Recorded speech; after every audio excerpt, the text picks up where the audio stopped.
Yes. Is that a no or a yes? I'm not going to play the game. One question. Please. I just want to know if you think the president is an honest man.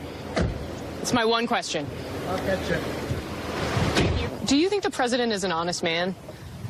I think it's hard to build the confidence level you need to when there's so much contradiction that's all been recorded. So, you know, they have to be a little bit more careful how they're saying things. So that poll that Senator Graham referenced. Casey, when you're going after Ted Cruz, it looked like a reporter going after like a suspect. Like, like where's the body? Where's the body? I'm not talking. I'm not talking. Isn't the answer to this pretty simple? Gene's paper has documented 836 lies or misleading statements. That's 4.4 a day. I don't think it's a question anymore. No, there's no question. But it is. He lied about the Boy Scouts. Yeah. He lied about the boy. You know, a scout is trustworthy, loyal, helpful, friendly, courteous, kind of deed. Yeah, but trustworthy is the first one we learned. Ted Cruz, Casey Hunt, said he was running from. He said he wasn't going to play the game. Slammed the door. Look at Casey. and the shades. And Rand Paul also. Oh my gosh, just wanted to spend his like the Action News. They're showing a tire ring that they're exposing. Anybody talk to you off the record? I can't tell you on the record, but off the record, yeah, he's not honest.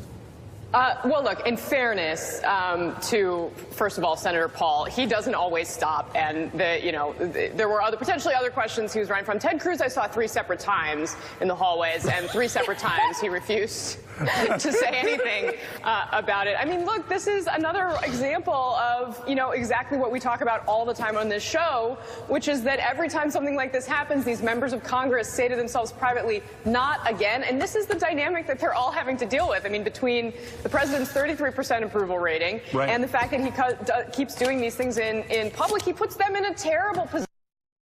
But if you look at Casey, at Ted Cruz specifically, Ted Cruz, Donald Trump used the National Enquirer to accuse Ted Cruz's father of assassinating JFK.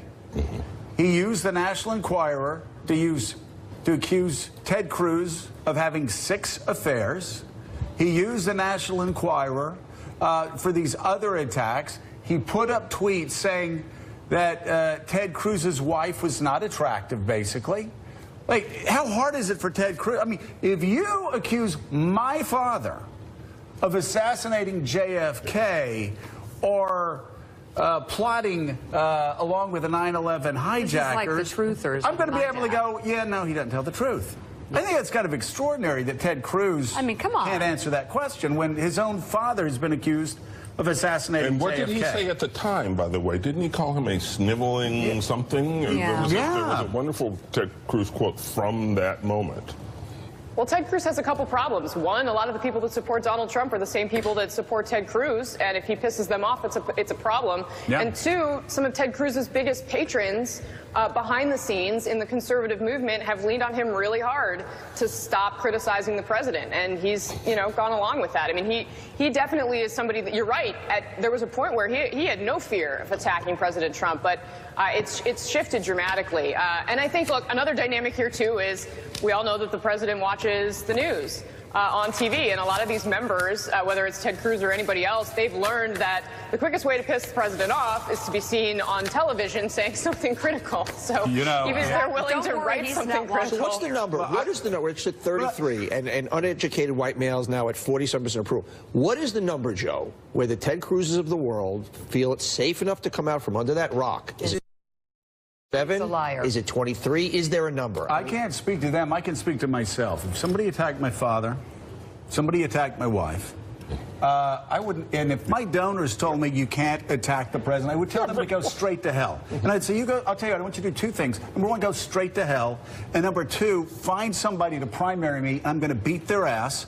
And then I'm going to come back to you and I'm going to make your life over the next 6 years a living and breathing hell because you want me to defend a man who attacked my wife's looks and said my father had a part in assassinating John F. Kennedy. Now, a man that won't stand up and do that, A man who is looking at polls to try to figure out, and listening to donors, to figure out whether you defend your wife or your father's memory? That's a guy I just don't understand, Donnie. It's not about poll numbers. It's about character. How could Ted Cruz, of all people, after his wife was attacked and humiliated, and after his father was linked with the most heinous assassination through the Inquirer in U.S. history, how could Ted Cruz not answer that? Of course he doesn't tell the truth. He lied about my father. Spineless. He lied about my mother. He's lied about me. He's lied about 6 women.